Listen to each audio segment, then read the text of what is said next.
മുമ്പാകെ കടന്നു വരുവാനും ദൈവം നമുക്ക് കൃപ ചെയ്യുന്ന ദൈവത്തിന്റെ സ്നേഹത്തിനായി വിശേഷാൽ കർത്താവിന് സ്തോത്രം ചെയ്യുന്നു. സഭയിലെ എല്ലാ പ്രിയമുള്ളവർക്കും കർത്താവിന്റെ ദാസനും യേശുക്രിസ്തുവിന്റെ നാമത്തിൽ വന്ദനം പറയുന്നു. परमेश्वर के नाम की महिमा हो जाए। फिर एक बार इस माध्यम के द्वारा परमेश्वर के सम्मुख में इकट्ठा होने के लिए परमेश्वर ने हमें सहायता किया। खास करके मुझे इस प्रकार निमंत्रण दिया हुआ कलीसिया को और पासबन और परिवार को सबको यीशु मसीह के नाम पे मेरा प्रेम का वंदन देता हूँ। ഈ ഉപവാസ പ്രാർത്ഥന ഇതുപോലെ ഈ വെർച്വൽ പ്ലാറ്റ്ഫോമിൽ നടക്കുന്നത് നമുക്ക് എല്ലാവർക്കും ഒരുപോലെ അനുഗ്രഹമാകട്ടെ. കർത്താവിന്റെ സന്നിധിയിൽ നമ്മൾ ചെലവഴിക്കുന്ന സമയമെല്ലാം നമ്മൾ എവിടെ ഇരിക്കുന്നെങ്കിലും ആ ദൈവത്തിന്റെ സാന്നിധ്യം നമ്മുടെ സമീപമുണ്ട് എന്നുള്ള ബോധ്യത്തോടെ തന്നെ ദൈവസ്ഥലായിരിക്കാൻ വചനത്തിന്റെ മുൻപിലായിരിക്കാൻ കർത്താവ് നമ്മെ സഹായിക്കട്ടെ. इन दिनों की उपवास की सभाएं हम सबके लिए आशीष के कारण बने। हम जहाँ पर भी बैठे रहें उस सारे जगहों में परमेश्वर की उपस्थिति है करके उस समझ हमारे अंदर बरकरार के रखे और हम उस समझ के साथ ध्यान पूर्वक उसके वचन में हम जाएंगे। ദൈവവചനം ഒരു വെളിച്ചം പോലെയാണ്. കർത്താവിന്റെ വചനം തന്നെ വചനത്തെ കുറിച്ച് ഇങ്ങനെ പറഞ്ഞിട്ടുണ്ട്, നിന്റെ വചനം എന്റെ കാലിന് ദീപമാകുന്നു, എന്റെ പാതയ്ക്ക് പ്രകാശമാകുന്നു എന്ന് പറഞ്ഞിട്ടുണ്ട്. കത്തിച്ചു വെച്ച ഒരു മെഴുകുതിരിയുടെ അടുത്തേക്ക് നമ്മൾ അടുത്ത് ചെല്ലും തോറും ആ മെഴുകുതിരി നമ്മളെ കൂടുതൽ കൂടുതൽ എക്സ്പോസ് ചെയ്യുന്നത് പോലെ ദൈവവചനത്തോട് അടുത്ത് ചെല്ലും തോറും നമുക്ക് നമ്മെ തന്നെ കണ്ടുണരുവാൻ ഇടവരും. और परमेश्वर का वचन हमारे लिए एक दीपक के समान है, ज्योति के समान है। मेरे वचन मेरे पांव के लिए दीपक और मेरे मार्ग के लिए उजियाला है करके लिखा है। और उसी प्रकार जैसे एक मोमबत्ती जिस प्रकार अंधकार को दूर हटाता है और प्रकाश और ज्योति को ले आता है, उसी प्रकार परमेश्वर का वचन हमारे लिए ज्योति के समान रहता है। നമ്മുടെ ജീവിതത്തിൽ ചിലപ്പോൾ അന്ധകാര സമമായ സാഹചര്യങ്ങളിലൂടെ പോകുമ്പോൾ, മുന്നോട്ട് എങ്ങനെയെന്ന് അറിയാത്ത സാഹചര്യം വരുമ്പോൾ, മൊത്തം കൺഫ്യൂഷനിലൂടെ പോകുമ്പോൾ അതിന്റെ നടുവിലും ഒരു വെളിച്ചമായി ദൈവത്തിന്റെ വചനം തന്ന് നമ്മെ ആശ്വസിപ്പിക്കുന്ന ദൈവത്തെയാണ് നമ്മൾ സേവിക്കുന്നത്. അത് ഓർത്ത് ഞാൻ കർത്താവിന് സ്തോത്രം ചെയ്യുന്നു. हो सकता है हमारे जिंदगी में अंधकार की परिस्थितियों के बीच में से हम गुजर रहे होंगे, इस प्रकार व्याकुल अवस्थाओं और इस प्रकार हर बात पर कोई सहमति नहीं, इस प्रकार की अवस्थाओं के परिस्थितियों के बीच में से, प्रतिकूल वातावरण के बीच में से हम आगे बढ़ रहे होंगे। परमेश्वर का वचन उसके बीच में हमारे लिए ज्योति का कारण ठहरता है। ഇന്ന് രാത്രിയിലെ നമുക്ക് ഒരുമിച്ചുള്ള ചിന്തയ്ക്കും ധ്യാനത്തിനുമായിട്ട് തെരഞ്ഞെടുക്കപ്പെട്ടിരിക്കുന്ന വേദഭാഗം ലൂക്കോസിന്റെ സുവിശേഷം 4-ാം അധ്യായത്തിന്റെ 16 മുതൽ 18 വരെയുള്ള വേദഭാഗമാണ്. എന്നാൽ നമുക്കതിന്റെ 18-19 വാക്യങ്ങൾ ഹിന്ദിയിൽ വായിക്കാം. ലൂക്കോസ് 4-ന്റെ 18-19 വാക്യങ്ങൾ. और लूका रचित सुसमाचार उसकी 4th अध्याय 18 और 19 वचन हम यहाँ पढ़ेंगे।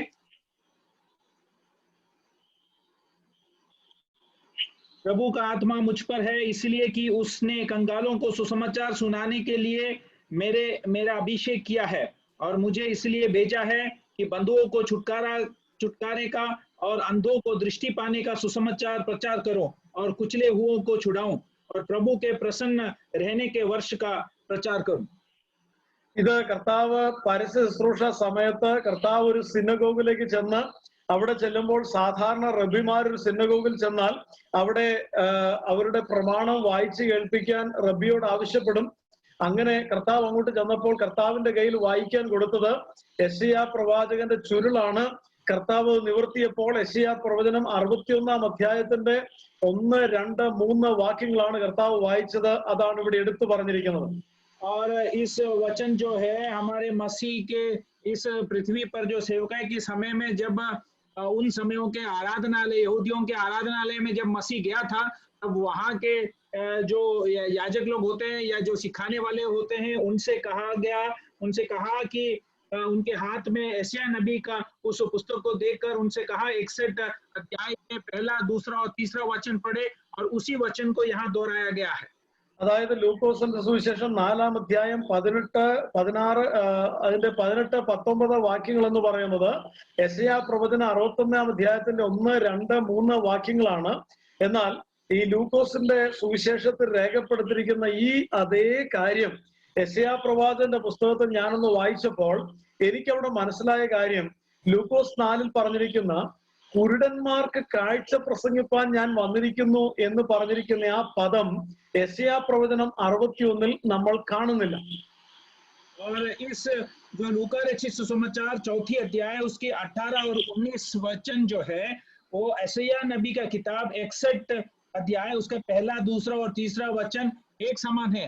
मगर जब उन दोनों वचनों को मैंने पढ़ा तब एक अंतर मुझे समझ में आया कि उधर जिस प्रकार लूका रचित सुसमाचार के उस वचन में लिखा है कि अंधों को दृष्टि पाने के लिए मैं आया हूँ या उस सुसमाचार प्रचार हो रहा है, उस शब्द को यशायाह नबी के पुस्तक में नहीं दिखता है।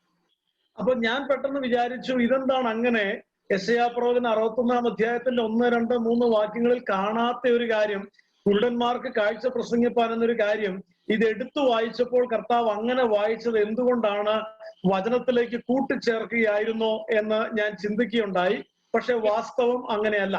इस वचन को पढ़ते समय मेरे अंदर इस प्रकार विचार आया, यशायाह नबी की पुस्तक 61 का पहला, दूसरा और तीसरा वचन में वो बात नहीं है। उस बात को जब यीशु ने उस प्रार्थना भवन में वचन को पढ़ा तब क्यों इस बात को अर्थात अंधों को दृष्टि पाने का सुसमाचार के उस शब्दों को तो अपने आप से जोड़ा, करके मैंने सोचा। अगर जब बातों को गहराई में सीखा तो मैं समझा कि वो उस प्रकार नहीं है। അതായത് തടവുകാർക്ക് സ്വാതന്ത്ര്യം എന്ന യെശയ്യാ പ്രവാചകൻ പറഞ്ഞിരിക്കുന്ന ആ പദം കുരുട്ട് കണ്ണുകൾ തുറക്കുക എന്ന രീതിയിലും വേണമെങ്കിൽ വ്യാഖ്യാനിക്കാം അതിന്റെ ഭാഷാപരമായിട്ട്. അതുകൊണ്ട് ഒരുപക്ഷെ അങ്ങനെ ആയിരിക്കാം കർത്താവ് ഒരു വ്യാഖ്യാനം കൊടുത്തത്. അല്ലെങ്കിൽ പോലും തിരുവചനത്തിലോട്ട് കൂട്ടിച്ചേർത്തു എന്ന വിധത്തിൽ അവിടെ ഒരു പ്രശ്നം ഉണ്ടായില്ല. അവിടെ കേട്ടിരുന്ന ആളുകൾക്കോ അവിടെ ഉണ്ടായിരുന്ന പഠിതാക്കൾക്കോ ആർക്കും ആ വിഷയത്തെ തമ്മിൽ പ്രശ്നം ഉണ്ടായിരുന്നില്ല. എന്ന് മാത്രവുമല്ല, ഒരു റബി ചുരുൾ വായിക്കുമ്പോൾ അതിനെ വ്യാഖ്യാനിച്ചു വായിക്കാനുള്ള അധികാരം അന്ന് റബിമാർക്കുണ്ടായിരുന്നു. അതുകൊണ്ട് ഈ പദം അവിടെ ഒരു വലിയ പ്രശ്നമായില്ല.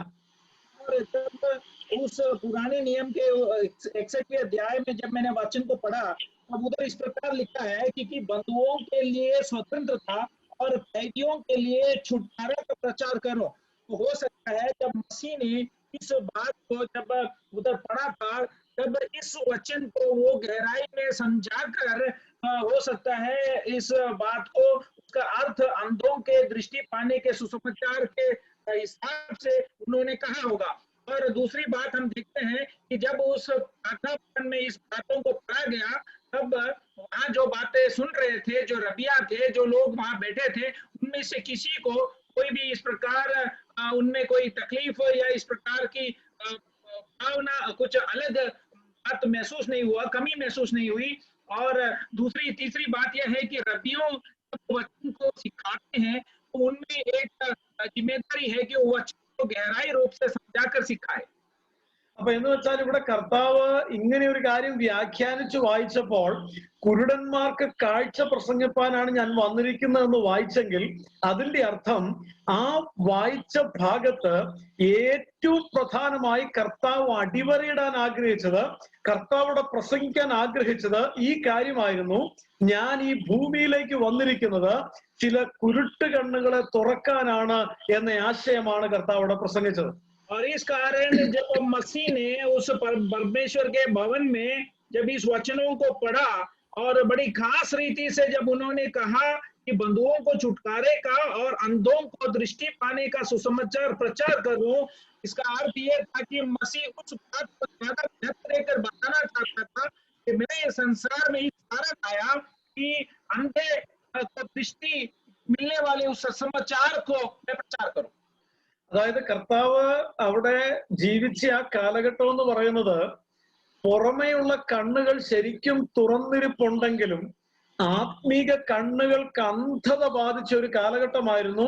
അതിന്റെ ഒരു ഉദാഹരണം എന്ന് പറയുന്നത് ദൈവാലയത്തിൽ യാഗം നടക്കുന്നുണ്ട്, ദൈവാലയത്തിൽ ആരാധന നടക്കുന്നുണ്ട്, ദൈവാലയത്തിൽ സകല ഉത്സവങ്ങൾ നടക്കുന്നുണ്ട്. പക്ഷെ എന്നാൽ അതേ ആലയം തന്നെ കള്ളന്മാരുടെ ഗുഹ എന്നതുപോലെ അഴിമതി കൊണ്ട് നിറഞ്ഞിരുന്ന ഒരു കാലഘട്ടമായിരുന്നു. ഒരു ഭാഗത്ത് മതഭക്തിയുടെ കാര്യങ്ങൾ നടക്കുമ്പോൾ മറുഭാഗത്ത് ആത്മീകത നഷ്ടപ്പെട്ടു പോയൊരു കാലമായിരുന്നു അത്. एक प्रकार से मसीह के समय उस समय जब पृथ्वी में था उस समय जो लोग थे उनके नजर बाहरी आंख जो थी उनसे सब बातें दिखती तो थी, पर उनके जो अंदर की नजर जो थी, जो आत्मिक नजरें धुंधले अवस्था में या वो बंद अवस्था में थी। उसका एक उदाहरण ये था कि उन समयों में प्रार्थना भवनों में लोग इस प्रकार धर्मी परमेश्वर के भवन में आते थे, परमेश्वर की आराधना कर कर इस प्रकार ये सारे बलिदान चढ़ाने के बाद जब लौट जाते थे, उसके बाद उस मंदिर में वहां व्यापार होता था। മറുഭാഗത്ത് നമുക്കറിയാം പരീശന്മാർ എന്ന് പറയുന്ന ഒരു വിഭാഗം ആളുകൾ വചനം പഠിക്കാൻ ഇറങ്ങിത്തിരിച്ചവരാണ്, ശരിക്കും വചനത്തെ വ്യാഖ്യാനിക്കാൻ കഴിവുള്ളവരാണ്. പക്ഷെ എന്നാൽ വിധവമാരുടെ ന്യായം മറിച്ചു കളയുന്ന വെള്ളതേച്ച ശവക്കല്ലറകളെ പോലെ കർത്താവിന്റെ അതേ ഭാഷയിൽ പ്രായോഗിക ജീവിതത്തിൽ പരാജയപ്പെട്ട് കിടക്കുന്ന വേദ പണ്ഡിതന്മാരുടെ ഒരു കാലഘട്ടത്തിലാണ് കർത്താവായിരുന്നത്. और उसके दूसरा विपरीत रूप में जब मसीह के समय में जो फरीसियों लोग थे, जो परमेश्वर के वचन को सिखाने का जिम्मेदारी जिनके ऊपर था, ये लोग इस प्रकार परमेश्वर के वचन को तो सिखाते थे, मगर विधवाओं को और गिरे हुओं को वो न्याय नहीं चुकाते थे। और जिस प्रकार मसीह के उस भाषा में जिस प्रकार वचनों को कहा, इस वेद हुए इस प्रकार वो के समान इस प्रकार थे। കർത്താവ് കണ്ണ് കൊടുത്തിട്ടുണ്ടെങ്കിലും ആത്മീക ദൃഷ്ടിയെ നഷ്ടപ്പെടുത്തിക്കൊണ്ട്, ആത്മീക തിരിച്ചറിവുകളെ നഷ്ടപ്പെടുത്തിക്കൊണ്ട്, ആത്മീക തിരിച്ചറിവുകൾ അന്ധമായി പോയിരിക്കുന്ന ഒരു വല്ലാത്ത കാലഘട്ടത്തിലാണ് കർത്താവ് ജനത്തോട് വിളിച്ചു പറയുന്നത്, ഞാൻ വന്നിരിക്കുന്നത് കുരുട്ട് കണ്ണുകളെ തുറക്കാനാണ്.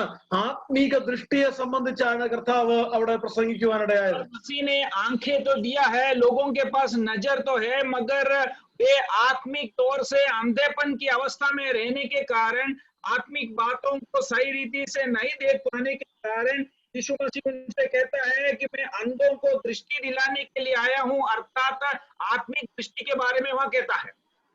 ഞാൻ വായിച്ച ഒരു പുസ്തകത്തിൽ റോയ് ഹെസിയോൺ എന്ന ഒരാൾ എഴുതിയ ദ കാൽവറി റോഡ് എന്നൊരു പുസ്തകമുണ്ട്. അതിൽ അദ്ദേഹം വിശദീകരിക്കുന്ന അദ്ദേഹത്തിന് കിട്ടിയ ഒരു ദർശനം ഇങ്ങനെയാണ് അദ്ദേഹം പറയുന്നത്. मैंने एक लेखक जो रो हेजियोन करके एक लेखक है, जिन्होंने इस प्रकार एक पुस्तक लिखा था, उनका पुस्तक में इस प्रकार मैंने पढ़ा था. അതായത് ഒത്തിരി പേരിങ്ങനെ ആത്മീക അനുഗ്രഹം പ്രാപിക്കാൻ വേണ്ടി നമ്മുടെ പാനപാത്രം പോലത്തെ പാനപാത്രം പിടിച്ചോണ്ട് നിൽക്കുകയാണ്. അവരുടെ എല്ലാം പ്രാർത്ഥന ഇതാണ്, എന്റെ പാനപാത്രത്തിലേക്ക് പകരണമേ, എന്റെ പാനപാത്രത്തിലേക്ക് പകരണമേ. എല്ലാവരും നിൽക്കുന്ന ലൈനിൽ അദ്ദേഹം പറയുകയാണ്, ഞാനും ആ ലൈനിൽ നിൽക്കുകയാണ്. കർത്താവ് അതിലെ വരുന്നുണ്ട്. കർത്താവിന്റെ കയ്യിൽ വലിയ പാത്രം നിറയെ ആത്മീക അനുഗ്രഹങ്ങളെ സിംബോളിഫൈ ചെയ്തുകൊണ്ട് അതിന് കർത്താവ് ഓരോരുത്തരുടെ പാത്രത്തിലേക്ക് ഒഴിക്കണമെന്ന് ആഗ്രഹിച്ചാ വരുന്നത്. പക്ഷേ ഓരോരുത്തരുടെ പാത്രത്തിലേക്ക് ഒഴിച്ച് എന്റെ പാത്രത്തിന്റെ അടുക്കലെത്തിയപ്പോൾ കർത്താവ് ആ പാത്രത്തിലേക്ക് ഒന്ന് നോക്കി.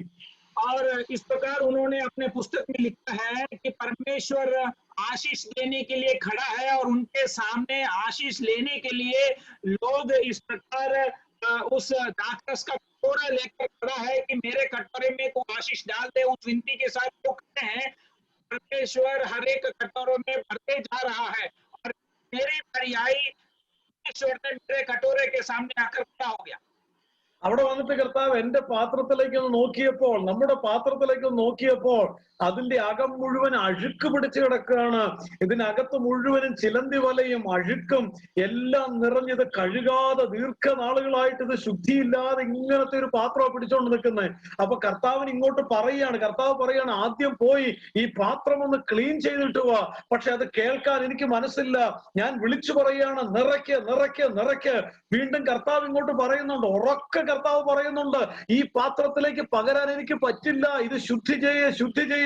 പക്ഷെ എന്റെ സൗണ്ട് ഭയങ്കര ഉച്ചത്തിൽ നിറയ്ക്ക് നിറയ്ക്ക് നിറയ്ക്ക്, ഇപ്പോൾ ഇപ്പോൾ ഇപ്പോൾ ഇങ്ങനെ പറഞ്ഞുകൊണ്ടിരിക്കുന്നുണ്ടെങ്കിൽ കർത്താവ് പറയുന്നത് എനിക്ക് കേൾക്കാൻ പറ്റുന്നില്ല. കുറെ എന്നോട് പറഞ്ഞിട്ടും എനിക്ക് കേൾക്കാൻ പറ്റുന്നില്ല എന്ന് കണ്ടിട്ട് ദുഃഖത്തോടെ എന്റെ പാത്രത്തിലേക്ക് പകരാൻ കഴിയാതെ മാറിപ്പോകുന്ന ഒരു കർത്താവിന്റെ ചിത്രം. और मेरे कटोरे के बाजू में आकर मेरे कटोरे के अंदर देखकर मुझसे कहता है कि मैं इस कटोरे के अंदर कुछ कर नहीं पाऊंगा, क्योंकि पूरे मलिनता के साथ पूरा अपवित्रता अवस्था में तेरा कटोरा पड़ा है, उसमें मिट्टी की दालें हैं और उसे साफ की बगैर मैं उसमें आशीष नहीं भर पाऊंगा। बातों को अनसुनी करते हुए परमेश्वर से अभी बर्दे बर्दे बर्दे करके मैं इस प्रकार जोर जोर से चिल्ला कर विनती कर रहा हूँ, मगर परमेश्वर की उस आवाज को मैं सुन नहीं पा रहा हूँ। मगर अफसोस की बात कहूँ कि परमेश्वर उस अवस्था में हमारे कटोरे को भर नहीं पा रहा है, और इस प्रकार दैनिक एक अवस्था में मैं खड़ा रहता हूँ। എന്നെ കേൾക്കുന്ന ദൈവജനമേ, എന്റെയും നിങ്ങളുടെയും അവസ്ഥയെ കുറിച്ചാണോ ഇന്ന് രാത്രി ഞാൻ പറഞ്ഞു വരുന്നത്? കർത്താവിന് നമ്മളെ അനുഗ്രഹിക്കാൻ ഇഷ്ടം പോലെ ആഗ്രഹമുണ്ട്. പക്ഷെ അനുഗ്രഹത്തിന്റെ വിലയേറിയ അനുഗ്രഹവുമായി നമ്മുടെ അരികിലേക്ക് വരുമ്പോൾ നമ്മുടെ ജീവിതത്തിലേക്ക് നോക്കുന്ന കർത്താവ് നമ്മുടെ ജീവിതത്തിലെ ശുദ്ധിയില്ലായ്മ കണ്ടിട്ട് നമ്മിലേക്ക് ആ വിലയേറിയ അനുഗ്രഹം പകരാൻ കഴിയാതെ മാറിപ്പോകുന്ന ഒരവസ്ഥ നമ്മുടെ രഹസ്യ ജീവിതത്തെ സംബന്ധിച്ചാണോ, നമ്മുടെ പ്രായോഗിക ക്രിസ്തീയ ജീവിതത്തെ സംബന്ധിച്ചാണോ ഇന്ന് രാത്രി വചനം സംസാരിക്കുന്നത്? ये अजीजों, क्या आज रात के समय मेरे और आपके जिंदगी के बारे में मैं बात कर रहा हूँ कि मसीह हमारे नजदीक आता है, हमारे जिंदगी के इस कटोरे में देखकर इस अपवित्रता की बातों को, इस मलिनता की बातों को देखकर हमारे को आशीष भर नहीं पा रहा है। अनेक प्रकार के भलाइयों को और आशीषों को वो लेकर हमारे पास खड़ा है।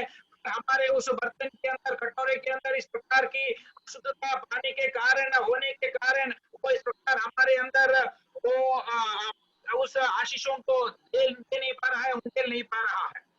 നമ്മുടെ സാമ്പത്തിക പ്രതിസന്ധി മാറ്റാൻ കർത്താവിന് ഒറ്റ മണിക്കൂർ മതി. നമ്മുടെ സോഷ്യൽ സ്റ്റാറ്റസ് മാറ്റാൻ കർത്താവിന് ഒറ്റ ദിവസം മതി. നമ്മുടെ ജീവിതത്തില് ജോലി സാധ്യതകൾ ഉയർച്ച തരാനും ബിസിനസ് സക്സസ്ഫുൾ ആക്കാനും ഒക്കെ കർത്താവിന് 24 മണിക്കൂർ മതി.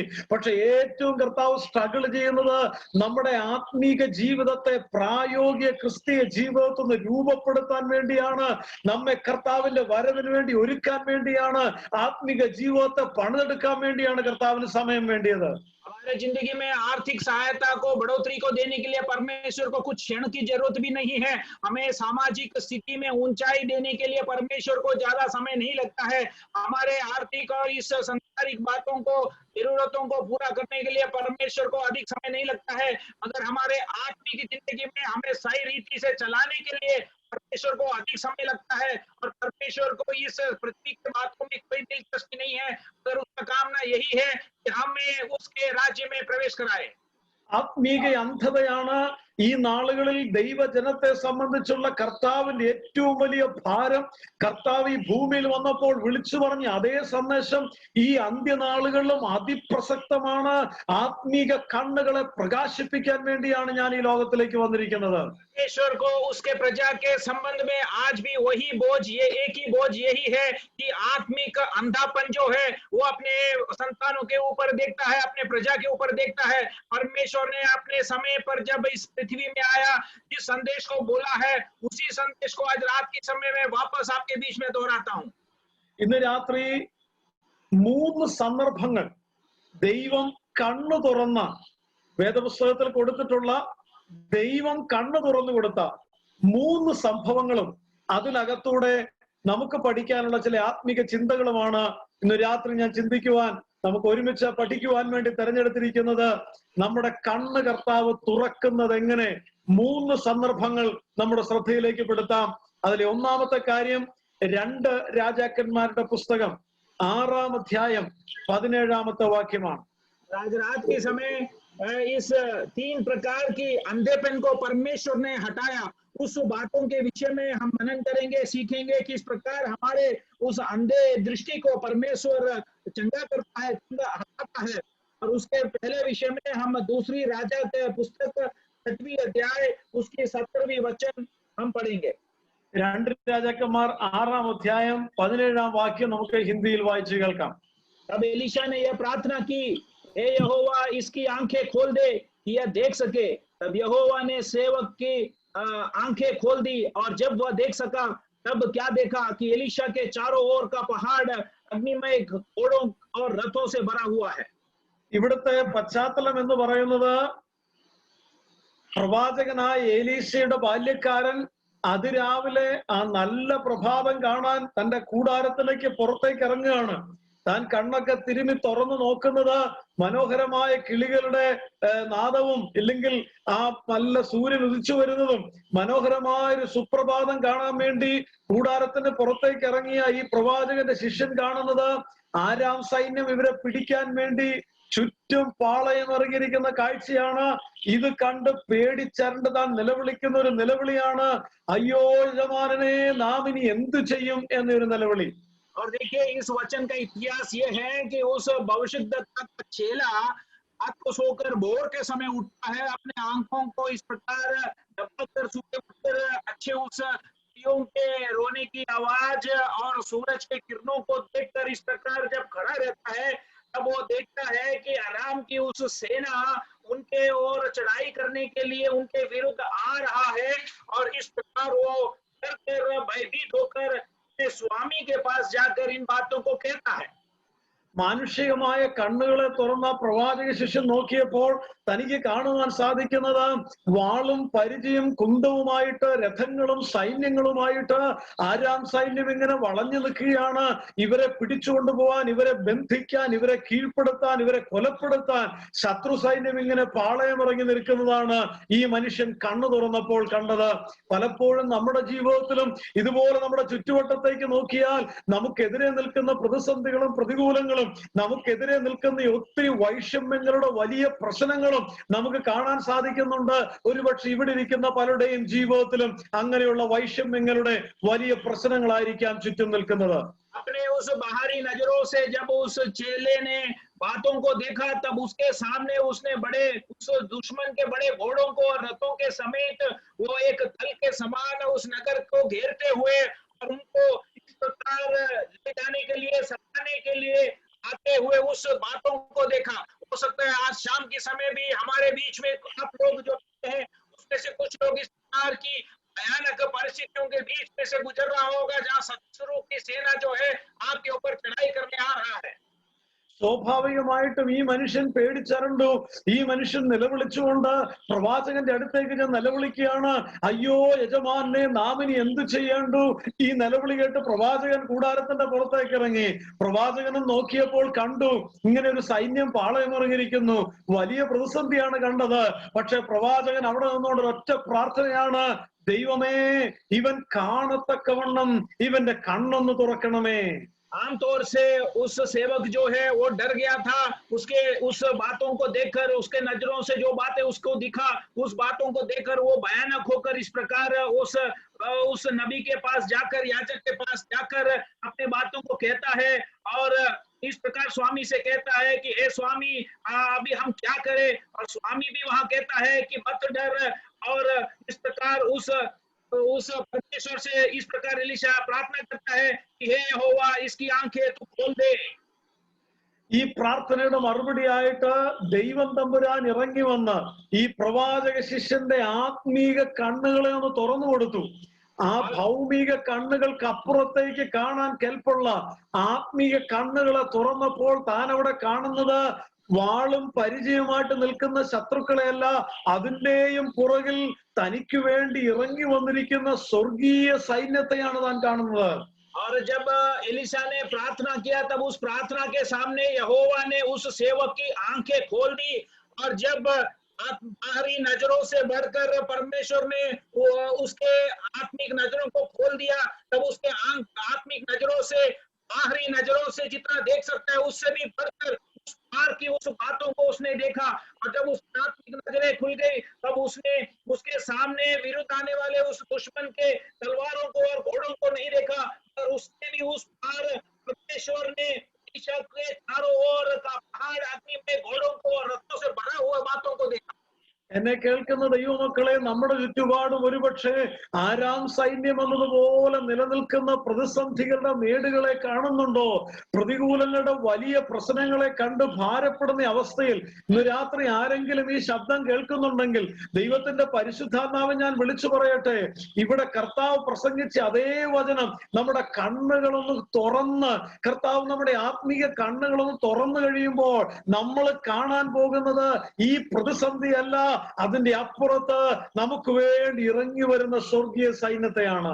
इस रात के समय मेरे बातों को सुनने वाले प्रिय अजीजों, अगर आपके जिंदगी में इस प्रकार आरामी सेना के समान बड़ा प्रतिकूल के बीच में से, बड़ी समस्याओं के बीच में से दुश्मन के आक्रमण की समस्याओं के बीच में से, प्रतिकूल अवस्थाओं के बीच में से आप अगर गुजर रहे हैं, तो हमें इस रात के समय डरने की और भयभीत होने की जरूरत नहीं है। हमें केवल एक ही बात कहना है, करना है कि हम परमेश्वर से प्रार्थना करें, और जिस प्रकार यीशु ने उस समय, उनके समय में कहा था कि अंधों की दृष्टि खुल जाए, उसी प्रकार है परमेश्वर, तो हमारे नजरों को खोल दे करके हमें प्रार्थना करने की जरूरत है। വലിയ ചെങ്കടലിന് മുൻപിൽ ചെന്ന് നിന്നപ്പോൾ ഈ ജനത്തെ മുഴുവനും ഞാൻ എന്ത് ചെയ്യേണ്ടു എന്ന് ചോദിച്ച് ഭാരപ്പെട്ട മോശ ദൈവത്തിന് നെടുമ്പാട് വീണപ്പോൾ ദൈവം പറഞ്ഞു, നീ കാണേണ്ടത് ഈ ചെങ്കടലല്ല, ഇതിന്റെയും മുകളിൽ നീട്ടപ്പെട്ടിരിക്കുന്ന ദൈവത്തിന്റെ കരത്തെയാണ് കാണേണ്ടത്. നിന്റെ കരങ്ങളിൽ ഞാൻ തന്നിരിക്കുന്ന ഈ വടി നീ ചെങ്കടൽ നേരെ നീട്ടുക എന്ന് പറഞ്ഞപ്പോൾ മോശ അങ്ങനെ തന്നെ ചെയ്തു. ഇതിന്റെയും അപ്പുറത്ത് പ്രവർത്തിക്കുന്ന ഒരു ദൈവത്തിന്റെ സാന്നിധ്യത്തെ വിശ്വസിക്കാൻ കഴിഞ്ഞതുകൊണ്ട് ദൈവമോട് ഒരു കിഴക്കൻ കാറ്റടിപ്പിച്ച് അത് രണ്ടായി വിഭജിച്ചതുപോലെ ദൈവിക കരം കാണാൻ ഇന്ന് രാത്രി നമ്മുടെ കണ്ണുകളെ ഒന്ന് തുറന്നു കിട്ടിയിരുന്നെങ്കിൽ. बड़ी लाल समुद्र के समान, समस्या के समान जब प्रजा वहां खड़ी हुई थी और मूसा उस लाल समुद्र के सामने व्याकुल होकर परमेश्वर के सामने मुंह तले गिरकर प्रार्थना करके पूछ रहा है कि हे परमेश्वर, हम किस प्रकार इससे आगे जाएं, तो परमेश्वर उसको जवाब देता है कि तुझे इस समस्या के पार देखना है कि मैंने तेरे लिए उस पार क्या खोल के रखा है। एक छड़ी तेरे हाथ में है और उस छड़ी को पानी में मारेगा, तो किस प्रकार परमेश्वर की उस बात, अचंभित बात तेरे लिए खुलेगा, उस पानी दो भाग हो जाएगा और लोग जो है इस्राएल की प्रजा सुरक्षित तरीके से इस पार से उस पार हो जाए। നമ്മളെ ഭയപ്പെടുത്തുവാൻ നിൽക്കുന്ന എരിഹോ കോട്ട അത് എത്ര വലിയ കോട്ടയാണെന്നുള്ളതല്ല ഇവിടുത്തെ വിഷയം. ഈ എരിഹോ കോട്ടയുടെ മുകളിൽ എനിക്ക് വേണ്ടി നീട്ടപ്പെട്ടിരിക്കുന്ന ഒരു ദൈവത്തിന്റെ കരമുണ്ടെന്നുള്ളതാണ് വിഷയം. അതുകൊണ്ട് ഞാൻ കാണേണ്ടത് എരിഹോ കോട്ടയല്ല, അതിന്റെ മുകളിൽ ഉയർത്തപ്പെട്ടിരിക്കുന്ന ദൈവത്തിന്റെ കരത്തെയാണ് കാണേണ്ടത്. ഇന്ന് രാത്രി ദൈവ പൈതലേ, നിന്റെ മുൻപിൽ ഉയർത്തപ്പെട്ടിരിക്കുന്ന ചില എരിഹോ കോട്ടകൾ പോലെ പ്രതിസന്ധികൾ ഉണ്ടെങ്കിൽ അതിന്റെ മുകളിലേക്ക് നമ്മുടെ കണ്ണുകളെ ഉയർത്താം. നമ്മുടെ ആത്മീക ദൃഷ്ടി അതിന്റെ പുറത്തേക്ക് ഉയർത്താം. അവിടെ നിനക്ക് വേണ്ടി ഉയർന്നിരിക്കുന്ന ദൈവത്തിന്റെ കരം ഇന്ന് രാത്രി കാണാൻ നമ്മുടെ കണ്ണുകളെ ദൈവം ഒന്ന് തുറക്കട്ടെ. उस एरिहो फाटक के सामने जब प्रजा खड़ी थी, तब परमेश्वर ने उस दीवार के, उस फाटक के सामने परमेश्वर ने अपने हाथों को बढ़ाकर उनको छुटकारा दिया है। तो उस एरिहो फाटक के समान बड़े समस्याओं को आज रात को अगर हमारे बीच में से कोई सामना करता है, तो हमें उस समस्या को नहीं देखना है। परमेश्वर हमारे नजरों को खोलकर उस समस्या से भी उस पार परमेश्वर के उस अचंभित हाथ को हमारे लिए छुटकारा के कारण तैयार किया गया है, उस बात को खोलने के लिए परमेश्वर सहायता करे। എലീശ പ്രവാചകൻ ചെയ്തത്, ദൈവമേ കാണത്തക്ക ഇവന്റെ കണ്ണ് തുറക്കണമേ എന്ന് പ്രാർത്ഥിച്ചു. ദൈവം അവന്റെ കണ്ണ് തുറന്നപ്പോൾ അഗ്നി സൈന്യത്തെ, അഗ്നി അശ്വങ്ങളെ അവൻ കണ്ടു. അങ്ങനെ ദൈവത്തിന്റെ ഒരു വലിയ പ്രവൃത്തി അവിടെ ഇറങ്ങി വന്ന് അടുത്ത പ്രാർത്ഥന ഇതാണ്, ഈ സൈന്യത്തിന്റെ കണ്ണ് മുഴുവൻ അടച്ചു കളയണമേ. ദൈവം ഇറങ്ങി വന്ന് ആ സൈന്യത്തിലുള്ള സകലരുടെയും കണ്ണുകൾ അന്ധമാക്കി. അന്ന് അവിടെ ഈ ജനത്തിനു വേണ്ടി ദൈവം ഇറങ്ങി വന്ന് പ്രവർത്തിക്കുന്ന എങ്ങനെയെന്നുള്ള ഒരു വലിയ അത്ഭുത സാക്ഷ്യമാക്കി ആ സാഹചര്യത്തെ ദൈവം രൂപാന്തരപ്പെടുത്തി. एलीशा ने यहाँ प्रार्थना करते हुए हम देखते हैं कि हे यहोवा, इसकी आंखें खोल दे कि यह देख सके। और यहोवा ने सेवक की आंखें खोल दी और उसने देखा। इस प्रकार एलीशा के चारों ओर पहाड़ और अग्निमय घोड़ों और रथों से भरा हुआ है। और उसके बाद वापस एलीशा ने यहोवा से प्रार्थना करते हुए हम देखते हैं कि इस दल को अंधा कर डाल। एलीशा के इस वचन के अनुसार उसने उन्हें अंधा कर दिया। और उस रात को, उस दिन के समय परमेश्वर, हम जानते हैं कि वहां उस अरामी सैनिक को इस प्रकार हराकर उस लोग के बीच में, इस्राएल के प्रजा के बीच में एक बड़ी विजेता उनको हार देते हुए हम देखते हैं। അപ്പോൾ ഒന്നാമത് ദൈവം കണ്ണു തുറന്ന ഒരു സംഭവമാണ് ഞാൻ വായിച്ചത്. ഈ സംഭവത്തിൽ അവിടെ ദൈവത്തിന്റെ പരിശുദ്ധാത്മാവ് ആത്മീക കണ്ണുകളെ തുറന്നു കൊടുത്തപ്പോൾ ദൈവത്തിന്റെ സൈന്യത്തെ കാണാൻ കഴിഞ്ഞതുപോലെ ഇന്ന് രാത്രി നമ്മുടെ ആത്മീയ കണ്ണുകളെ തുറന്ന് നമുക്ക് വേണ്ടി ഇറങ്ങി നിൽക്കുന്ന കർത്താവിനെ, നമ്മുടെ വലഭാഗത്ത് നമുക്ക് വേണ്ടി ഇറങ്ങി നിൽക്കുന്ന കർത്താവിനെ, നമ്മുടെ പ്രതിസന്ധികൾ നമ്മളെ ചേർത്ത് പിടിക്കുന്ന കർത്താവിനെ, ആ കരം നീട്ടിപ്പിടിച്ചിരിക്കുന്ന കർത്താവിനെ കാണാൻ ഇന്ന് രാത്രി നമുക്കും ഇടവരണം. इस रात के 3 विषय का पहला पहलू को मैंने यहाँ पढ़ा है कि किस प्रकार परमेश्वर ने उसके आत्मिक नजरों को खोला और परमेश्वर के उस प्रबंध की बातों को, उस रथों को परमेश्वर ने तैयार किए हुए उस घोड़ों को और रथों को भरा हुआ उस अग्नि में पहाड़ को उन्होंने देखा। इस रात के समय भी हम, परमेश्वर हमारे लिए उस प्रकार किया हुआ उसके छुटकारा के हाथ जो हमारे दाहिने हाथों को चलाते हुए उस हुए हाथ को, उस हुए हाथों को देख ഞാൻ വർഷങ്ങൾക്ക് മുമ്പ് എന്റെ ജീവിതത്തിൽ ഉണ്ടായ ഒരു സംഭവം നിങ്ങളോട് പങ്കുവെക്കാം. ഞാനൊരു വലിയ ഒരു പ്രശ്നത്തിന്റെ മുൻപിൽ, ഒരു വലിയ ആവശ്യകതയുടെ മുൻപിൽ ചെന്ന് നിന്ന് അതേ ചൊല്ലി ദൈവസന്നിധിയിൽ ഇരുന്ന് പ്രാർത്ഥിച്ച ഒരു അനുഭവം ഞാൻ ഓർക്കുന്നു. അന്ന് ഈ വിഷയം ദൈവസന്നിധി വെച്ച് ഞാൻ രാവിലെ മുതൽ ദൈവസന്നിധിയിൽ ഇരിക്കുകയായിരുന്നു. പ്രാർത്ഥിച്ച് കുറെ മണിക്കൂറുകൾക്കകത്ത് ഞാനൊരു പ്രത്യേക സ്റ്റേജിലേക്ക് മാറ്റപ്പെട്ടു. ഞാൻ ഇങ്ങനെ ഒരു കാഴ്ച കാണുകയാണ്. ആ കാഴ്ച ഇങ്ങനെയാണ്, ഒരു വലിയ വടം വലിച്ചു കെട്ടിയിരിക്കുകയാണ്. ഞാൻ ആ വടത്തിലൂടെ ബാലൻസ് പിടിച്ച് നടക്കുകയാണ്. താഴേക്ക് നോക്കുമ്പോൾ അഗാധമായ കൊക്കയും ഇരുട്ടുമാണ്. താഴെ വീണാൽ അതോടെ തീരുകയാണ്. അതിന്റെ അപ്പുറത്തേക്കാണ് എന്റെ ഭാവി കാണുന്നത്. അപ്പൊ ഞാൻ ആകെ എന്റെ മനസ്സ് പറയുന്നത്, നീ താഴെ വീണ് കഴിഞ്ഞാൽ ഇതോടെ സകലവും തീരുകയാണെന്നാണ്. ഭയങ്കര നിരാശപ്പെട്ട് ഞാൻ ഇങ്ങനെ ഒരു കാഴ്ച കാണുവാനിടയായി. और मैं आपको मेरे जिंदगी के घटना के बारे में बताऊंगा। अनेक सालों पहले एक बड़ी जरूरत के सामने मैं बहुत इस प्रकार व्याकुल होकर परमेश्वर से प्रार्थना कर रहा था। बहुत निराश की अवस्था में मैं परमेश्वर से प्रार्थना कर रहा था, और इस प्रकार प्रार्थना करते करते एक इस गहरेपन की अवस्था में गया, और परमेश्वर ने मुझे एक दर्शन दिखाया। इसमें एक बड़ा रस्सी को ऊंचाई में एक बड़ा रस्सी को मैंने देखा, और उस रस्सी को मैं इस प्रकार पकड़ के आगे की ओर एक एक कदमों को रखकर चल रहा था। नीचे की ओर देखता है तो बहुत गहराई और एक बड़ा खड्डा जैसे अनुभव दिख रहा था, और मुझे बता रहा था कि तेरे जो भविष्य है इस प्रकार एक बड़े गहराई और एक खड्डेपन की अवस्था की ओर है करके मुझे बता रहा था। ഒരുപക്ഷെ എന്റെ അകത്ത് നിരാശയും ആശങ്കയും ബാധിച്ചുകൊണ്ടായിരിക്കാം ഞാൻ കാണുന്നത് എന്റെ കീഴെ ഭയങ്കര ഇരുട്ടാണ്. വീണ് കഴിഞ്ഞാൽ അതോടെ തീരാൻ പോവാണ്. മുന്നോട്ട് നോക്കുമ്പോൾ ഈ ബാലൻസ് പിടിച്ച് എത്ര ദൂരം നടക്കുമെന്ന് അറിഞ്ഞുകൂടാ. ആകെ ഭാരം വന്നപ്പോൾ ഞാൻ ദൈവത്തോട് പറഞ്ഞ ആ ഭാരത്തെ ഏറ്റുപറഞ്ഞ് ഞാൻ പ്രാർത്ഥിച്ചു. വചനം തുറന്ന് ഞാൻ വായിച്ചു.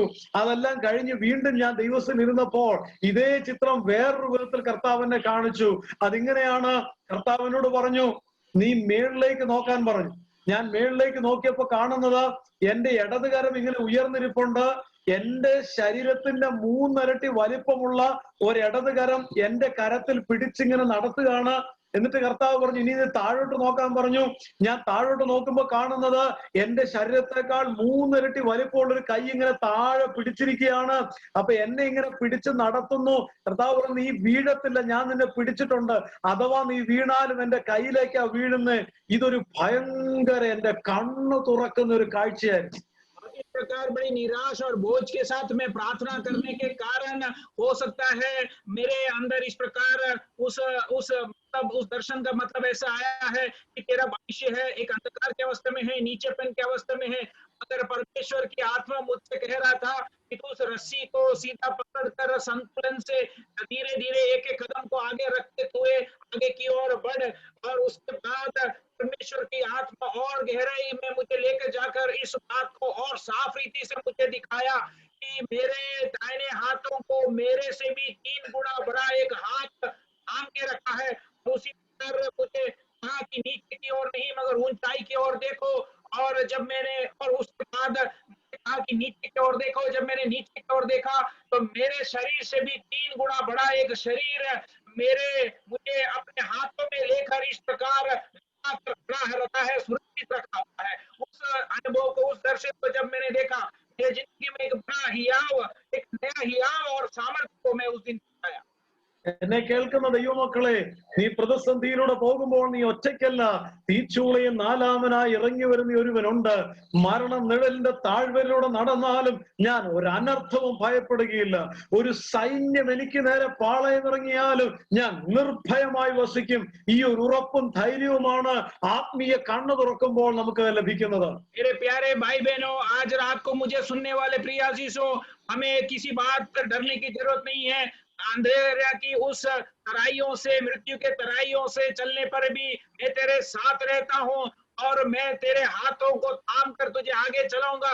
इस प्रकार की वायदाओं को किया हुआ परमेश्वर की बातों को जब हमारे आत्मिक नजर खुल जाती है, तब इस वायदाओं को हम पा सकते हैं, और उस बात को हम आमद के साथ उस पर विश्वास कर भरोसा करते हुए हम आगे की ओर बढ़ सकते हैं। കണ്ണു തുറക്കുന്നതിനെ സംബന്ധിച്ചുള്ള രണ്ടാമത്തെ വേദഭാഗത്തിലേക്ക് നിങ്ങളുടെ ശ്രദ്ധയെ തിരിക്കാം. യോഹന്നാന്റെ സുവിശേഷം 20-ാം അധ്യായം 14 മുതൽ 16 വരെയുള്ള വാക്യങ്ങൾ നമുക്ക് ഹിന്ദിയിൽ ഒന്ന് വായിച്ചു കേൾക്കാം. യോഹന്നാൻ 20, 14, 15, 16 വാക്യങ്ങൾ. और दृष्टि खोलने की उस दूसरी पहलू के बारे में हम पढ़ेंगे, देखेंगे। योना रचित सुसमाचार 20वीं अध्याय उसकी 14 वचन से लेकर 16वीं वचन तक। यह कहकर वह पीछे फिरी और यीशु को खड़े देखा और ना पहचाना कि यह यीशु है।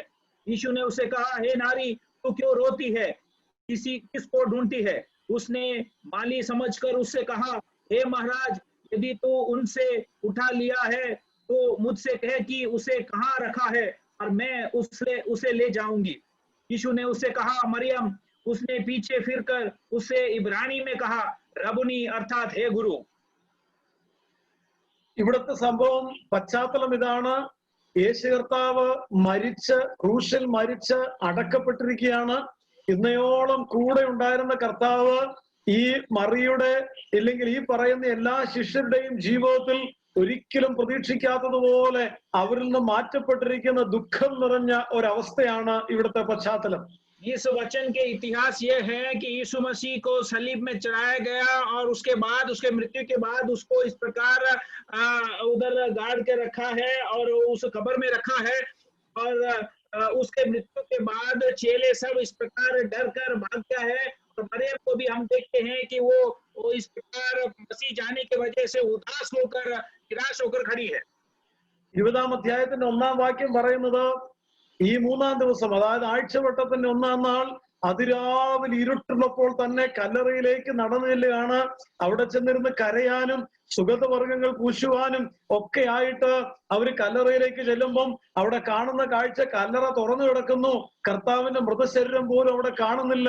മൃതശരീരം കാണാൻ പോലും പറ്റാത്തതുപോലെ ആ മൃതശരീരം വരെ മോഷ്ടിച്ചുകൊണ്ട് പോയല്ലോ എന്ന് വിചാരിച്ച് ഈ വ്യക്തി ഇവിടെ നിന്ന് ഭയങ്കരമായിട്ട് കരഞ്ഞുകൊണ്ടിരിക്കുകയാണ്. അതിദുഃഖത്താൽ അവിടെ നിന്ന് മറിയ കരഞ്ഞുകൊണ്ടിരിക്കുകയാണ്. പക്ഷെ മറിയയുടെ തൊട്ടുപുറകിൽ കർത്താവ് നിപ്പുണ്ട്. മറിയോട് സംസാരിക്കാൻ ആഗ്രഹിക്കുന്നുണ്ട്. പക്ഷെ മറിയയ്ക്ക് കർത്താവിനെ കാണാൻ പറ്റുന്നില്ല. उस 20वें अध्याय के पहला वचन हम देखते हैं, लेकिन मरियम भोर को अंधेरा रहते हुए ही कब्र पर आई, कब्र से हटा हुआ देखा और वह दौड़कर इस प्रकार भीत होकर सोचा कि कुछ सुगंध द्रव्य को उस शरीर पर लपेटने के लिए, लगाने के लिए बड़ी उम्मीद के साथ वो आई। और जब मसीह का शरीर वहां नहीं देखा और जब उस कब्र को खुले हुए देखा तो उनको ऐसे लगा कि क्या उस शरीर को भी यहाँ से उन लोगों ने लेकर चला गया है।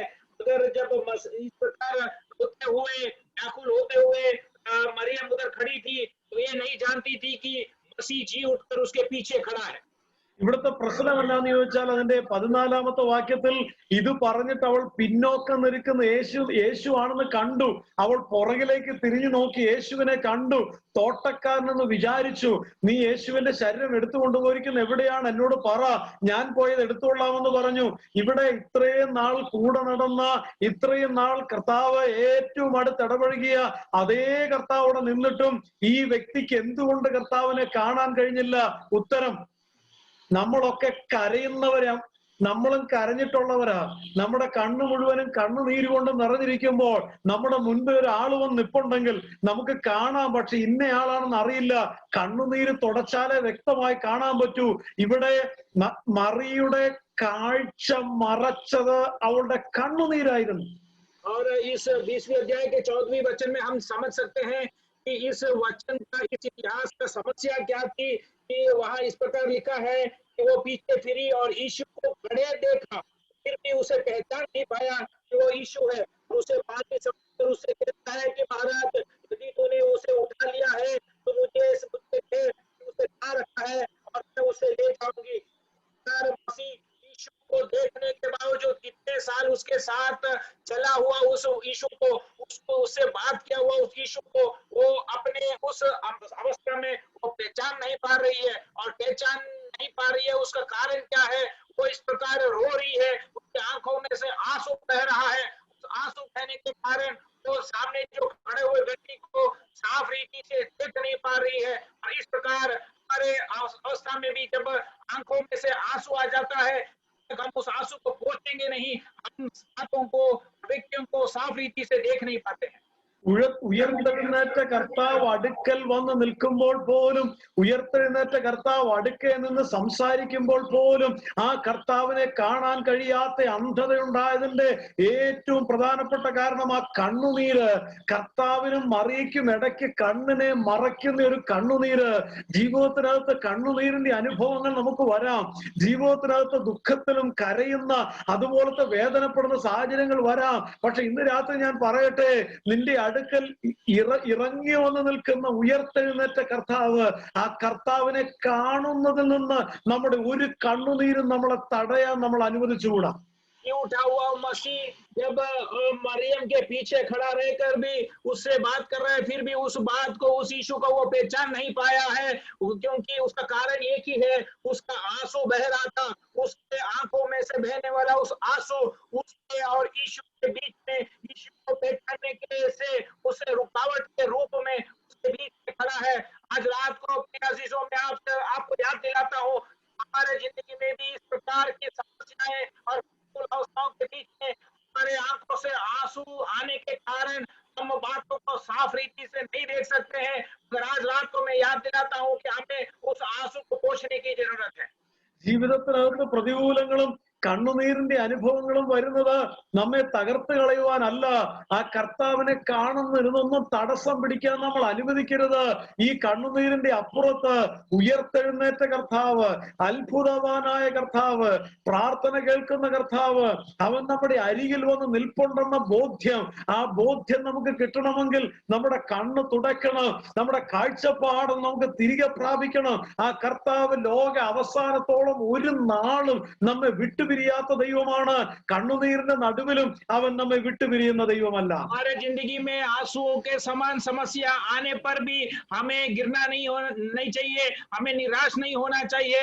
उस आंसुओं को पोंछकर हमें थामने वाला, हमें चलाने वाला उस जी उठा हुआ मसीह को हमें हमारे नजरों से देखना है, क्योंकि वो कभी हमें ना त्यागेगा, कभी छोड़ेगा। उसके वायदा हमारे लिए है कि इस संसार के अंत तक मैं तुझे कभी ना त्यागूंगा, ना कभी छोड़ूंगा।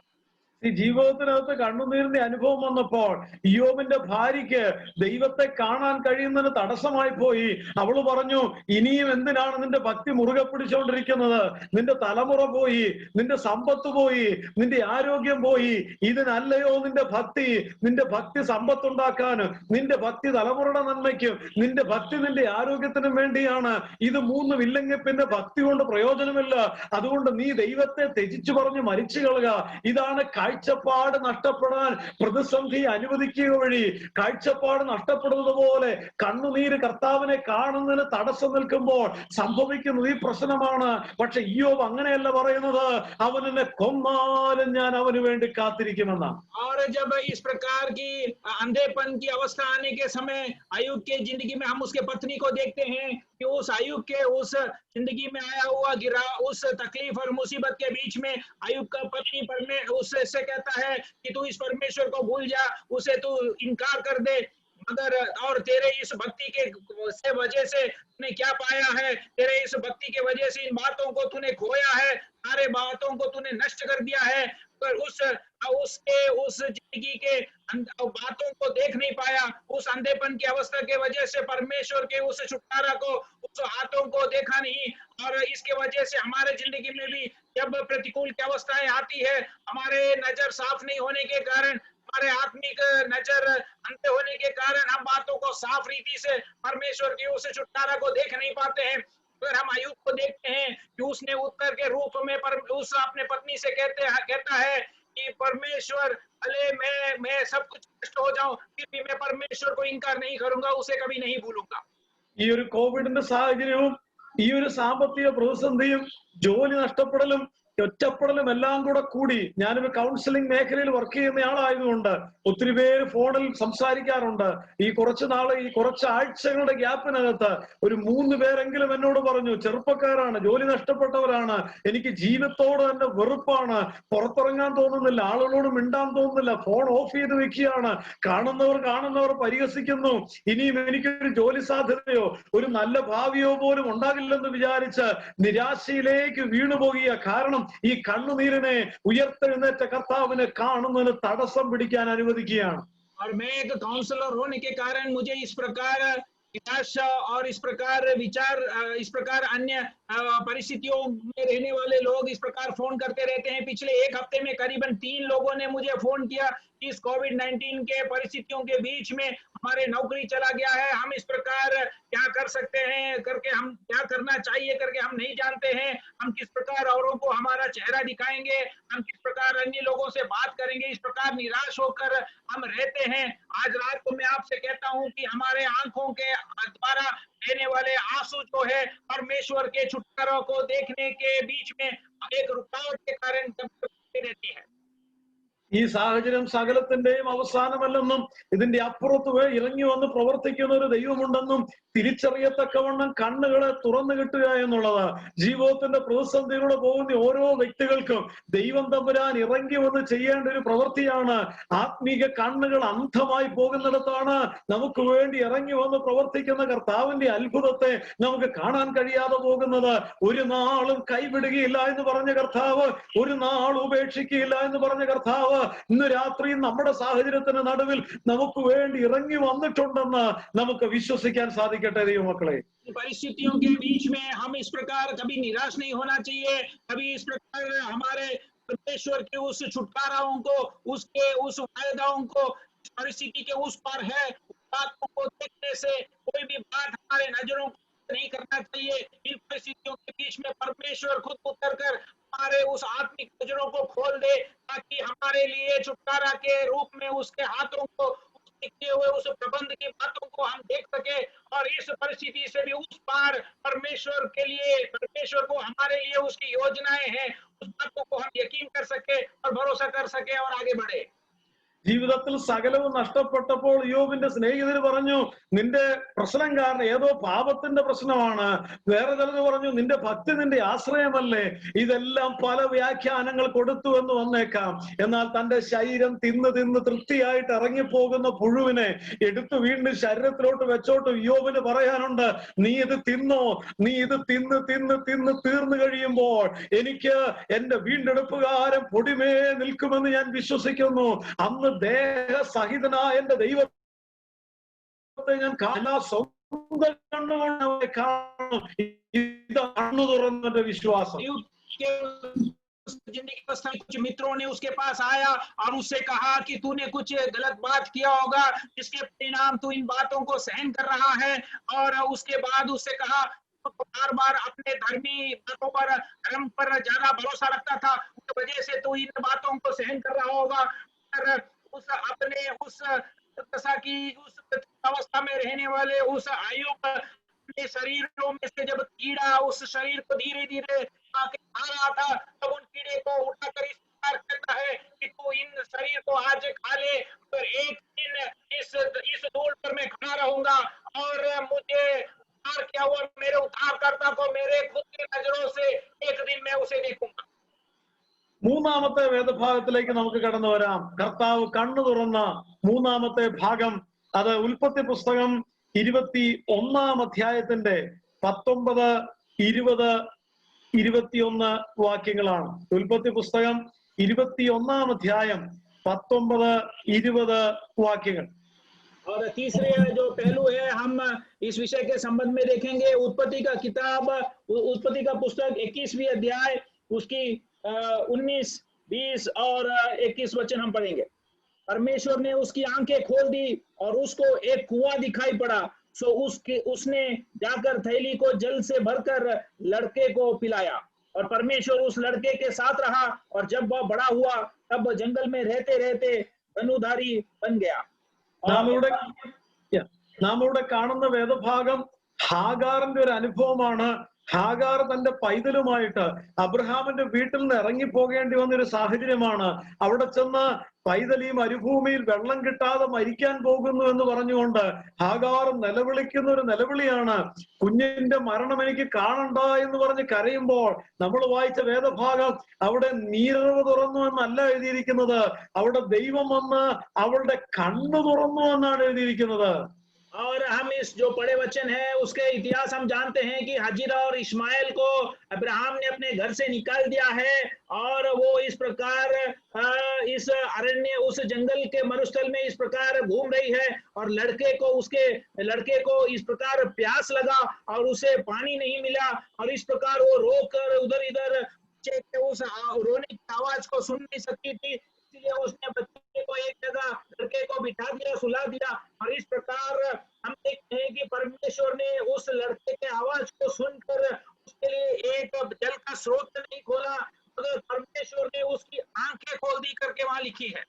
ജീവിതത്തിൽ ദൈവം അവളെ കുറിച്ച് ആഗ്രഹിച്ച ഒരു ആഗ്രഹം ഒരു ഭാഗത്തുണ്ട്. അവിടെ നീരുറവയുണ്ട്, അവളത് തേടി കണ്ടുപിടിച്ചാൽ മതി. പക്ഷെ അത് കണ്ടുപിടിക്കത്തക്കവണ്ണമുള്ള ഒരു കാഴ്ചപ്പാട് അവൾക്കില്ല. അവൾ വിചാരിച്ചത് ഇത് സകലത്തിന്റെയും അവസാനമാണ്, കുഞ്ഞ് മരിക്കാൻ പോവുകയാണ്. അവൾ അതങ്ങ് തീരുമാനിച്ചു. അവിടെ അന്വേഷിച്ച ആ നീരുറവ് കണ്ടുപിടിക്കാനുള്ള മനസ്സില്ലായിരുന്നു. പക്ഷെ കർത്താവ് അവളുടെ കണ്ണു തുറന്നു എന്ന് പറഞ്ഞതിനെ ഞാൻ പറയാൻ ആഗ്രഹിക്കുന്നത്, അവളുടെ കാഴ്ചപ്പാട് തുറന്നു. കാഴ്ചപ്പാട് തുറന്നപ്പോൾ അവൾ അന്വേഷിച്ചൊരു നീരുറവ് കണ്ടുപിടിക്കുവാനിടയായി. और जिंदगी में परमेश्वर ने उसके जिंदगी के द्वारा ये चाहा था कि वो उधर थोड़ा मेहनत कर उस पानी के स्रोते को खुद ही ढूंढ ले, क्योंकि उसके लिए वहां पानी का स्रोत था तो वहां परमेश्वर ने प्रबंध करके रखा था। तो उस हाजिरा ने अपने जिंदगी के निराश अवस्था को और अपने बालक के रोने की अवस्था के सामने अपने आप को कमजोर महसूस करते हुए निर्णय कर लिया कि इस समस्या के सामने और कोई हल नहीं है और इसके सामने सब कुछ हो गया, मगर परमेश्वर ये चाहता है कि हमारे आंखें खुले और परमेश्वर के उस प्रबंध को हम देखें। ഇവിടുത്തെ പ്രശ്നം വേറെ ഒന്നുമല്ല. ഹാഗാർ എന്ന് പറയുന്ന ഒരു മിസ്രയീമ്യ ദാസിക്ക് ഒരിക്കലും പ്രതീക്ഷിക്കാത്ത ഒരു വലിയ അവസരമാണ് കിട്ടിയത്. അബ്രഹാമിന്റെ ഭാര്യയുടെ സ്ഥാനത്ത് അബ്രഹാമിന്റെ സന്തതിക്ക് ജന്മം കൊടുക്കുക. അവിടെ അബ്രഹാമിന്റെ യഥാർത്ഥ ഭാര്യയായ സാറായിക്ക് മക്കളില്ലാതിരിക്കുന്ന സമയത്ത് ഇവൾക്ക് കിട്ടിയ വലിയ ഒരു സാഹചര്യത്തിൽ ഇവളുടെ മനസ്സ് മുഴുവനും ഇവൾ സ്വപ്നം കണ്ടത് അടുത്ത അബ്രഹാമിന്റെ അവകാശിയാവുക എന്നുള്ളതായിരുന്നു. പക്ഷെ ദൈവത്തിന്റെ പദ്ധതി വേറെയായിരുന്നു. അവളോട് ദൈവം പറഞ്ഞത്, ഉൽപ്പത്തി പുസ്തകം 16-ാം അധ്യായത്തിന്റെ 10 മുതലുള്ള വാക്യങ്ങളിൽ, നീ അബ്രഹാമിന്റെ അടുക്കൽ ചെന്ന് വീണ്ടും പാർക്കണമെന്ന് പറഞ്ഞിട്ട് നീ ഒരു മകനെ പ്രസവിക്കും. ഉൽപ്പത്തി പുസ്തകം 16-ാം അധ്യായത്തിന്റെ 11-ാം വാക്യം, നീ ഒരു മകനെ പ്രസവിക്കും, നീ അവൻ ഇസ്മായിൽ എന്ന് പേര് വിളിക്കണം, അവൻ കാട്ട് കഴുതയെ പോലെയുള്ള, അപ്പൊ അവൻ താമസിക്കാൻ പോകുന്നത് കാട്ടിലാണ്, കാട്ടുകഴുതയെ പോലെയാണ് ജീവിക്കാൻ പോകുന്നത്. അവന്റെ കൈ വിരോധമായി, എല്ലാവരുടെ കൈ അവന് വിരോധമായി, അവന്റെ സഹോദരന്മാർക്ക് എതിരെയാണ് അവൻ പാർക്കാൻ പോകുന്നത്. അതായത് നിനക്കൊരു മകനുണ്ടാകും, അവൻ ഇസ്മായിൽ എന്ന് പേര് വിളിക്കണം, അവൻ പാർക്കാൻ പോകുന്ന മരുഭൂമിയിലാണ്, അവൻ ഈ സഹോദരങ്ങൾക്ക് എതിരെയാണ് പാർക്കേണ്ടത്. ഇതെല്ലാം നേരത്തെ പറഞ്ഞതാണ്. പക്ഷെ ഹാഗാറിന് അത് ഉൾക്കൊള്ളാൻ കഴിഞ്ഞിട്ടില്ല. वहाँ समस्या क्या थी कि हाजिरा जो है वो एक मिस्र देश की स्त्री थी, मगर अब्राहम के उस सारा को संतान नहीं होने के वजह से हाजिरा ने अब्राहम को एक संतान उत्पन्न करके दिया और उस अब्राहम के अब्राहम के उस संतति को बारे में की उस बातों के बारे में हाजिरा इस प्रकार सपना देख रही थी और उसके वजह से अपने समस्याओं को वो भूल पाई, अपने रास्ते से वो भटक गई।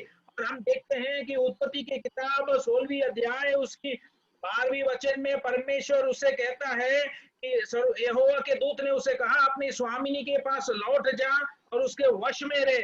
और उसके बाद उससे कहता है कि तुझे एक पुत्र जनेगा, उसका नाम इस्माइल रखना, क्योंकि वह मनुष्य बनेले गधे के समान होगा, उसका हाथ सबके विरुद्ध उठेगा और सबके हाथ उसके विरुद्ध उठेगा और वह अपने सब भाई बंधुओं के मध्य में बसा रहेगा। इस प्रकार परमेश्वर की संदेश साफ रीति से उसको मिलने के बावजूद उस परमेश्वर के संदेश को ये भूल गई।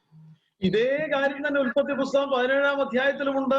ഉൽപ്പത്തി പുസ്തകം 17-ാം അധ്യായത്തിന്റെ 20-ാമത്തെ വാക്യത്തിൽ ദൈവം അബ്രഹാമിനോട് അരുളി ചെയ്തത്, അബ്രഹാം ഇവളോട് പറയുന്നുണ്ട്, ഞാൻ നിന്റെ ഇസ്മായിലിനെ കുറിച്ചുള്ള അപേക്ഷ കേട്ടിട്ടുണ്ട്, അവനെയും ഞാൻ അത്യന്തം അനുഗ്രഹം, അവനും 12 പ്രഭുക്കന്മാരെ ജനിപ്പിക്കും. എന്ന് വെച്ചാൽ ഇസ്ഹാക്കിനെ കുറിച്ചുള്ള ദൈവത്തിന്റെ പദ്ധതി വേറെ, ഇസ്മായിലിനെ കുറിച്ചുള്ള ദൈവത്തിന്റെ പദ്ധതി വേറെ. ഇസ്മായിലിനെ ഒരു ജാതിയാക്കി ദൈവം മാറ്റുമെന്ന് പറഞ്ഞാൽ ദൈവത്തിന് അങ്ങനെയും ഒരു പദ്ധതിയുണ്ട്. വ്യത്യസ്തമായൊരു പദ്ധതിയാണത്. അബ്രഹാമിന്റെ വീട്ടിൽ ജീവിച്ച് അബ്രഹാമിന്റെ സകലവിധമായ സ്വത്തുവകകളും അവകാശമാക്കുന്ന ആ ഒരു ജീവിതമല്ല, വ്യത്യസ്തമായ ഒരു ജീവിതമാണ്. പല ആവർത്തി പറഞ്ഞിട്ടും ഹാഗാറിന് അത് ഉൾക്കൊള്ളാൻ കഴിഞ്ഞിട്ടില്ല. ഇതാണ് കണ്ണു തുറക്കാൻ കഴിയാത്തതിന്റെ കാര്യം. നമ്മുടെ ആഗ്രഹം ഒരു ഭാഗത്തും ദൈവം പറയുന്നത് മറുഭാഗത്തുമാകുമ്പോൾ അത് ഉൾക്കൊള്ളാൻ കഴിയാതെ വരുമ്പം നിരാശ വരും. ഇവിടെ വെച്ച് സകലവും തീർന്നു എന്നും പറയും. और देखिए उसी संदेश को वापस हम 17वीं अध्याय में परमेश्वर वापस दोहराते हुए हम देखते हैं। 17वीं अध्याय के 20वीं वचन में हम देखते हैं कि इस्माइल के विषय में भी मैंने तेरी सुनी है और मैं उसको भी आशीष दूंगा और फुलाऊंगा और अत्यंत ही बढ़ा दूंगा। उससे 12 प्रधान उत्पन्न होंगे और मैं उससे एक बड़ी जाति बनाऊंगा।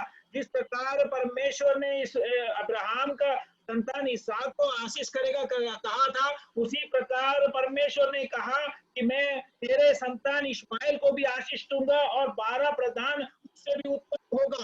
अगर उस बातों को गौर नहीं करते हुए हजीरा ने उस शक्ति को अड़पने का या उस प्रकार अपने वश में करने का मोह उसके अंदर पैदा होने के कारण अपने उस समस्या के उस पार वो देख नहीं पाई, परमेश्वर के उस वायदों पर वो भरोसा नहीं कर पाई और इस अवस्था जो है अवस्था के उस पार उस छुटकारा को देख नहीं पाई, क्योंकि उसका नजर जो है वो परमेश्वर के रास्तों से अलग था।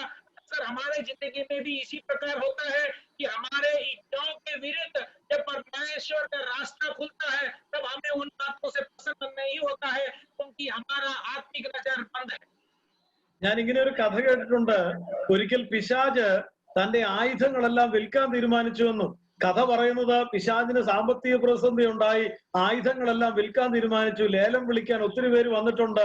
അസൂയ വലിയ വിലയ്ക്ക് വിറ്റുപോയി. ദേഷ്യം, കോപം, ക്രോധം, ശാഠ്യം എല്ലാം വലിയ വിലയ്ക്ക് വിറ്റുപോയി. അവസാനം ഒരായുധം മാത്രം ശേഷിച്ചു.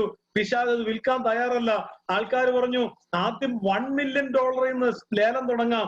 പുള്ളി പറഞ്ഞു, ഇല്ല, വിൽക്കത്തില്ല. 10 മില്യണിൽ തുടങ്ങാം. പുള്ളി വിൽക്കത്തില്ല. അവസാനം ആൾക്കാർ പറഞ്ഞു, നീ വിൽക്കത്തില്ലെങ്കിൽ അതിന്റെ പേരെങ്കിലും ഒന്ന് പറ.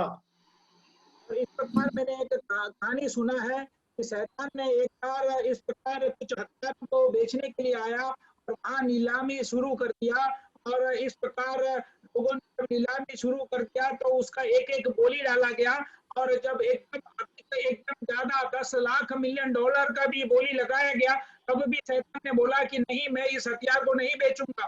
तब लोगों ने पूछा कि इसका कारण क्या है। അപ്പൊ എത്രയും പറഞ്ഞിട്ടും പുള്ളി ഇത് വിൽക്കാൻ തയ്യാറാകുന്നില്ല. അറ്റ്ലീസ്റ്റ് അതിന്റെ പേര് പറയാൻ പറഞ്ഞു. പുള്ളി പറഞ്ഞു, ഇതിന്റെ പേരാണ് നിരാശ.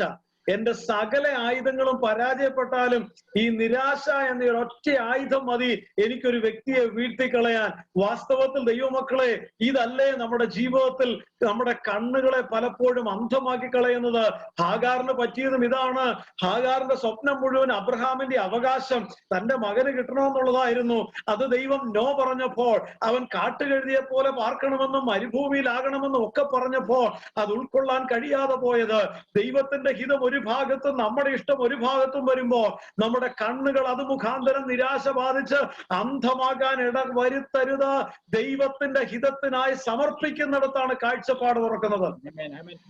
यही बात तुरंत शैतान ने उनसे जवाब दिया कि वो जो हथियार है उसका नाम निराशा है और उसको नहीं बेच डालूंगा, क्योंकि मेरे हाथों में तो सामर्थ्य हथियारों में से सबसे बड़ा और उपयोगी हथियार यही है, निराशा।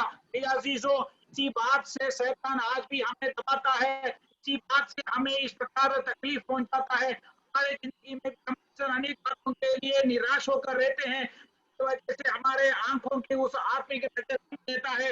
उस हजीरा के जिंदगी में भी हम उसी बात को देखते हैं कि उसके जिंदगी में परमेश्वर की उस योजनाओं को वो नहीं समझते हुए अब्राहम के उस संपत्ति को हड़पने के लिए, अपने बेटे को देने के लिए, दिलाने के लिए उसने मोह किया, उसने इच्छा जताई।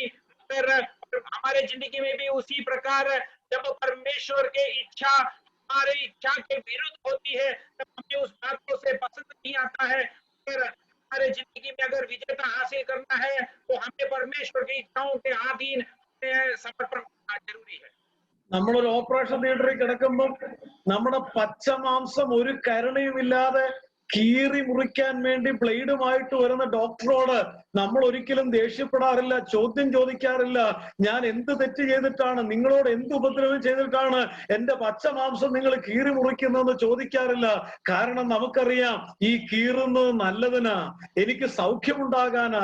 ഈ ഡോക്ടർ ഒത്തിരി പേരെ കീറിയിട്ടുണ്ട്, കീറിയവർക്കെല്ലാം സൗഖ്യവും വന്നിട്ടുണ്ട്, എന്റെ നന്മയ്ക്കാണെന്ന് തിരിച്ചറിവുള്ളതുപോലെ ഇന്ന് രാത്രി ദൈവമക്കളെ നമ്മുടെ ചില വിഷയങ്ങളുടെ നടുവില് ദൈവം നോ പറയുന്നതും ചിലപ്പോൾ നമ്മുടെ ജീവിതത്തിൽ ചില പ്രതികൂലങ്ങൾ അനുവദിക്കുന്നതും നമ്മുടെ ഇഷ്ടത്തിന് ദൈവം നോ പറയുന്നതും തീർത്ത് കളയാനല്ല, നമ്മുടെ നന്മയ്ക്കാണ്.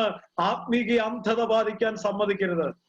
जिस प्रकार एक ऑपरेशन के थिएटर में जब ले जाते हैं और जब डॉक्टर हमारे शरीर पे कोई भी भाग चीरने के लिए ब्लेड लगाता है तब हम उस बात से डरकर हम उसे मना नहीं करते हैं, क्योंकि हम एक बात से एक बात पर हम यह जानते हैं कि ये जो चीरना है, ये जो काटना है, ये हमारे चंगाई के लिए है, हमारी जिंदगी के सामर्थ्य के लिए है।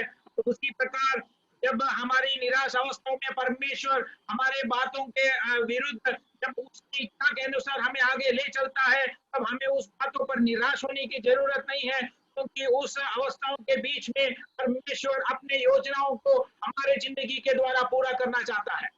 അപ്പോൾ ഇന്ന് രാത്രി കർത്താവിന്റെ വചനത്തിലൂടെ നമ്മൾ പ്രാപിച്ചതുപോലെ കർത്താവ് വന്നിരിക്കുന്ന നമ്മുടെ കുരുട്ട് കണ്ണുകളെ തുറക്കാനാണ്. ആത്മീക കാഴ്ചപ്പാടുകളെ തുറക്കാൻ നമ്മൾ അനുവദിക്കണം. അല്ല എങ്കിൽ പ്രവാചക ശിഷ്യൻ പ്രതിസന്ധിയെ കണ്ട് കരഞ്ഞതുപോലെ നമ്മളും എന്നും കരഞ്ഞു തന്നെ മുന്നോട്ട് പോകും. അഗ്നി സൈന്യത്തെ കാണാൻ നമ്മുടെ കണ്ണുകളെ തുറക്കണം.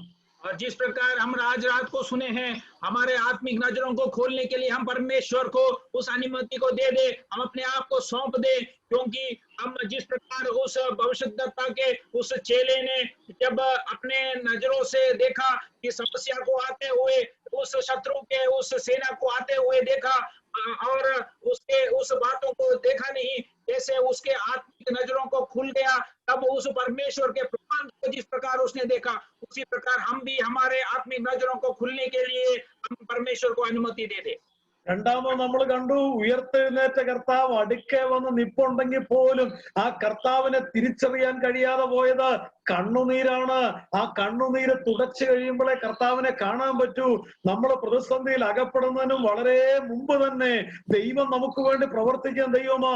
ഒരു പ്രതികൂലങ്ങളും ഒരു പ്രതിസന്ധിയും ഒരു ദുഃഖവും കണ്ണുനീരും കർത്താവിനെ കാണാൻ കഴിയാത്തതുപോലെ നമ്മുടെ കാഴ്ചപ്പാടിനെ മറയ്ക്കാൻ സമ്മതിക്കരുത്.